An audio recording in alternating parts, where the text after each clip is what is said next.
நீங்க ஜெபிக்க தொடங்கும் போது ஆமென் ஸ்தோத்திரம், ஆண்டவர் இந்த அபிஷேகத்தை உங்க மேல ஊற்றுவார். ஹல்லேலூயா. அபிஷேகம் வந்தாலே போதும், உங்களை கொண்டே அற்புதம் நடக்க தொடங்கும். சொல்லுங்க ஹல்லேலூயா.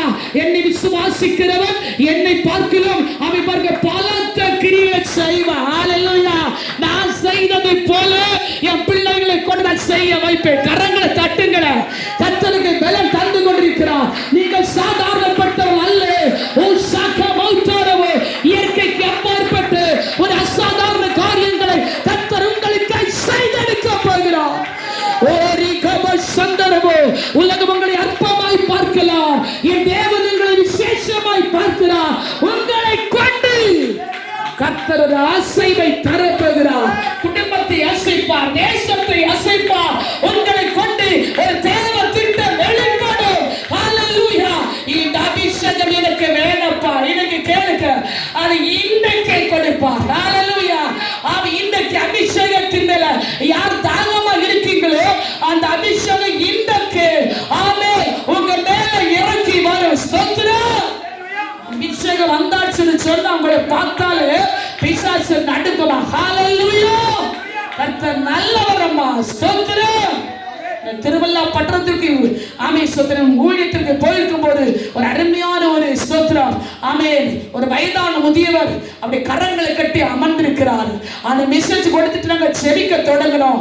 ஜெபிக்க தொடங்கின போது ஸ்தோத்திரம் பாருங்க, ஒரு மர்த்தவா சபையை சேர்ந்து ஆமென் ஒரு ஐயாவா இருந்தபடினால அவர் பாடவில்லை, கரங்களும் தட்டல.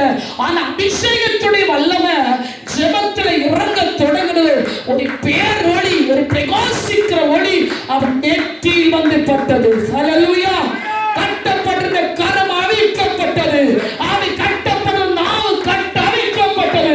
ஸ்தோத்திரம் ஸ்தோத்திரம். ஹல்லேலூயா. பயங்கர சத்தத்தோடு தேவனை ஆர்ப்பரிக்க தொடங்கினார். ஆராதனை முடிந்து கேட்டபோது எனக்கு தாங்க முடியாத ஒரு வல்லமை என் மேல ஊற்றப்பட்டது. எனக்கு பேசாம இருக்க முடியல. அவன் ஹல்லேலூயா ஸ்தோத்திரம் போடாத போய் ஹல்லேலூயா ஸ்தோத்திரம் ஆமென் தெய்வத்தின் மகத்துவம் உண்டாகட்டு என்று சொல்லும்படியால் அவருடைய நாவின் கட்டுகள் அவிழ்க்கப்பட்டது, அவருடைய கைகள் அவிழ்க்கப்பட்டது. அந்த ஒளி அவர் எப்போது தொட்டதோ அந்த நேரத்திலே அவருடைய குடும்பத்திலே 3 மகன்களுக்கு திருமணமாகாத தடை இருந்தது. அதே மாசத்திலே அந்த தடைகளை மாற்றி அந்த பிள்ளைகளுக்கு அற்புதமான திருமண காரியங்களை கர்த்தர் நடத்தி கொடுத்தார். சொல்லுங்க அல்லேலூயா. சொல்லுங்களா. அபிஷேகம் எங்கு இருக்கிறதோ, அபிஷேகம் யாருக்குள் நிறைவாக இருக்கிறதோ அங்கே தடையாகிய கற்களை ஆண்டவர் தூக்கி எறிகிறார். சொல்லுங்கம்மா. அநேக வெட்கப்படுகிறாங்க. இந்த அபிஷேகம் எனக்கு வேணாம்னு சொல்லுகிறாங்க. அப்படி சொல்லாதீங்க. உங்க அபிஷேகம் உங்களுக்கு அபிஷேகம் வந்துட்டு சொல்ல உங்க காரியங்களை கர்த்தர் நடத்த ஆரம்பிப்பார். அவை கடைசி வரையட்டும். அதான் சங்கீதம் 48 முடிவில் வாசிக்கிறோம். இந்த தேவன் என்றென்றைக்கும் சதா காலங்களில் அவர் நம்முடைய தேவன். அபிஷேகம் பெற்ற பிள்ளைகளை மரண பரியந்தம் அவர் நடத்தி செல்லுவார். ஹல்லேலூயா. எத்தனைக்கு விசுவாசம் பெருகி இருக்கு.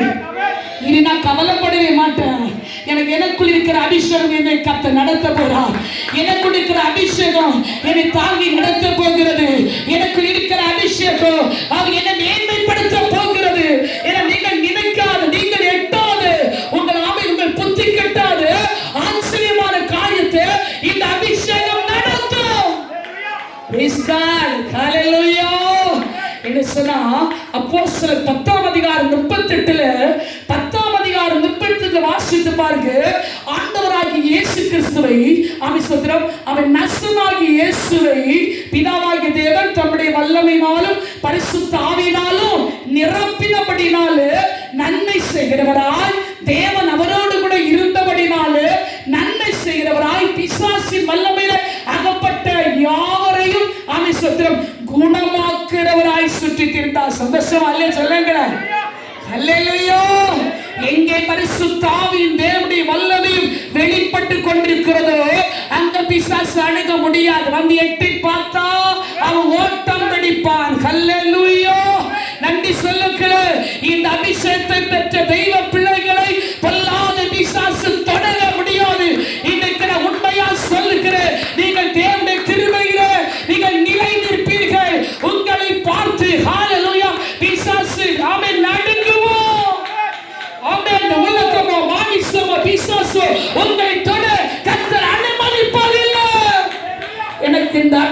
அபிஷேகம் வேணும். எத்தனை பேர் கேட்க போறீங்க? விசுவாசிக்கிறவங்க இந்த அபிஷேகம் எனக்கு வேணும். இந்த அபிஷேகத்துடைய வல்லமை இன்றைக்கு நான் பெற்றுக்கொள்ள வேண்டும். கர்த்தர் நிரப்பப்பட. ஐந்தாவதாக ஆவியின் வரங்கள் மேலே நாம் தாகமாக இருக்கும் போது கர்த்தருக்கு ஸ்தோத்திரம். இந்த ஆவியின் வரங்கள் எங்க யாருக்குள்ள இருக்கிறதோ அங்கே ஸ்தோத்திரம். உங்களுக்கு மட்டுமல்ல மற்றவர்களும் அந்த அற்புதத்தை காண்பார்.